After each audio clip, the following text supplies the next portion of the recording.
Hi viewers, welcome back to RS real estate Kurnool, JBRs Arunachala icon city. So ఈ venture వచ్చేసి మనకు ఓరోకల్ హైవేకి ఆనుకున్నట్టు venture అండి. ఈ ఓరోకల్లో మనకు ఇండస్ట్రియల్ హబ్, అదేవిధంగా చాలా కంపెనీస్ అయితే రాబోతున్నాయండి. ఇక్కడ మనం ఇన్వెస్ట్ చేసుకుంటే మంచి ప్రాఫిట్స్తో అయితే ఉంటాము. సో ఈ వెంచర్ చూస్తున్నారు కదండి, మనకు అన్ని డెవలప్మెంట్స్ కంప్లీట్ అయిపోయాయి. మీరు ఈ వీడియో చూస్తున్నారు కదా. సో మనకు ఆల్రెడీ వర్క్ జరుగుతుంది, అన్ని డెవలప్మెంట్స్ కంప్లీట్ అయిపోయాయి.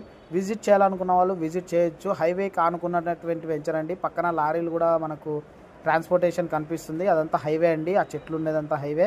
సో మనకు ఇందులో వచ్చేసి బీటీ రోడ్స్ అయితే ఇవ్వడం జరిగిందండి. 33 ఫీట్ రోడ్స్ అండి అన్నీ కూడా. మనకు దీంట్లో కొన్ని ఈస్ట్ ఫేసెస్, వెస్ట్ అవైలబుల్ ఉన్నాయండి. సో ఎవరైనా చూసి బుక్ చేసుకోవాలనుకున్న వాళ్ళు త్వరగా విజిట్ చేయండి. సో మనకు అదేవిధంగా డ్రోన్ హబ్, అదేవిధంగా డ్రోన్ పాలసీ, పైలట్ ట్రైనింగు, ఇవన్నీ మనకు ఓరోకల్లోనే వస్తున్నాయి. సో ఎవరు మిస్ చేసుకోవద్దండి. Thanks for watching this video. Thank you.